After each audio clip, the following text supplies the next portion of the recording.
ಹೋರಾಟಗಾರ ಎಚ್ಚರಿಕೆ ನೀಡಿ ವಾಹನ ಸುಗಮ ಸಂಚಾರಕ್ಕೆ ಅನುಕೂಲ ಮಾಡಿಕೊಟ್ಟ ಉಮೇಶ್ ಮುದ್ನಾಳ್. ಯಾದಗಿರಿ ತಾಲೂಕಿನ ರಾಜ್ಯ ಹೆದ್ದಾರಿಗೆ ಅಂಟಿಕೊಂಡಿರುವ ರಾಮಸಮುದ್ರ ಗ್ರಾಮದಲ್ಲಿ ಹೆದ್ದಾರಿಯ ಮೇಲೆ ಚರಂಡಿ ನೀರು ಹರಿದು ಪಾಚುಗಟ್ಟಿ ದುರ್ವಾಸನೆ ಹರಡುತ್ತಿರುವುದು ಸಾರ್ವಜನಿಕರ ಸಾಮಾಜಿಕ ಹೋರಾಟಗಾರ ಉಮೇಶ್ ಕೆ ಮುದ್ನಾಳ್ ಅವರ ಗಮನಕ್ಕೆ ತಂದಿದ್ದರು. ಬಿಜಾಪುರ ಹೈದರಾಬಾದ್ ರಾಜ್ಯ ಹೆದ್ದಾರಿಯಲ್ಲಿ ಚರಂಡಿ ನೀರು ನಿರಂತರವಾಗಿ ಹರಿಯುತ್ತಿದ್ದ ಪರಿಣಾಮ ರಸ್ತೆ ಜಾರಿ ಅಪಾಯ ಉಂಟಾಗಿ ದಿನನಿತ್ಯ ವಾಹನ ಸವಾರರು, ಶಾಲಾ ಮಕ್ಕಳು ಹಾಗೂ ಪಾದಚಾರಿಗಳು ತೀವ್ರ ತೊಂದರೆ ಅನುಭವಿಸುತ್ತಿದ್ದರು. ಈ ಸಮಸ್ಯೆಯನ್ನು ಗಮನಿಸಿದ ಸಾಮಾಜಿಕ ಹೋರಾಟಗಾರ ಉಮೇಶ್ ಮುದ್ನಾಳ್ ಅವರು ಸ್ಥಳಕ್ಕೆ ಭೇಟಿ ನೀಡಿ ಪರಿಶೀಲನೆ ನಡೆಸಿ ರಾಜ್ಯ ಹೆದ್ದಾರಿ ಪ್ರಾಧಿಕಾರದ ಅಧಿಕಾರಿಗಳಿಗೆ ಚರಂಡಿ ನೀರು ಹೆದ್ದಾರಿಗೆ ಹರಿಯದಂತೆ ತಕ್ಷಣ ಕ್ರಮ ಕೈಗೊಳ್ಳುವಂತೆ ಎಚ್ಚರಿಕೆ ನೀಡಿದರು.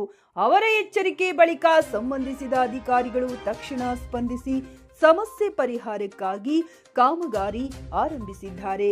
ಹೆದ್ದಾರಿಯ ಮೇಲೆ ಹರಿಯುತ್ತಿದ್ದ ಚರಂಡಿ ನೀರನ್ನು ತಡೆಗಟ್ಟುವ ಹಾಗೂ ಸರಿಯಾದ ನೀರು ಹರಿವಿನ ವ್ಯವಸ್ಥೆ ಕಲ್ಪಿಸುವ ಕಾಮಗಾರಿ ಭರದಿಂದ ಸಾಗುತ್ತಿದ್ದು, 1 ವಾರದೊಳಗೆ ಕಾಮಗಾರಿ ಪೂರ್ಣಗೊಳಿಸಿ ಸ್ಥಳೀಯರ ಬಹುದಿನಗಳ ಸಮಸ್ಯೆಯನ್ನ ಬಗೆಹರಿಸುವುದಾಗಿ ಅಧಿಕಾರಿಗಳು ಭರವಸೆ ನೀಡಿದ್ದಾರೆ.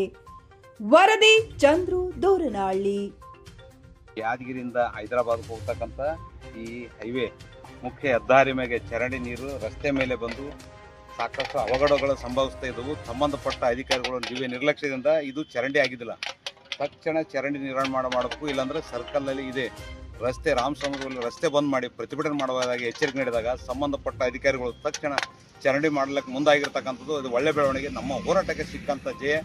ಮುಂದೆ ಏನಾದ ತಕ್ಷಣ ಇದು ಮರಗಿರ ಮೇಲೆ ಸ್ವಚ್ಛ ಮಾಡಿ ಸಾರ್ವಜನಿಕರಿಗೆ ರಸ್ತೆ ತಿರುಗಾಡಲಿಕ್ಕೆ ಅನುಕೂಲ, ಸಾರ್ವಜನಿಕರ ವಾಹನ ಸವಾರಿಗೆ ಅನುಕೂಲ ಮಾಡಬೇಕು. ಮುಂದೆ ಯಾವುದೇ ಥರದ ಅವಘಡ ಆಗದಂತೆ ಕ್ರಮ ಕೈಗೊಳ್ಳತಕ್ಕಂಥ ಕೆಲಸಕ್ಕೆ ಜಿಲ್ಲಾಡಳಿತ ಮುಂದೆ ಆಗಬೇಕಂತಕ್ಕಂಥದ್ದು ನನ್ನ ಆಗ್ರಹ.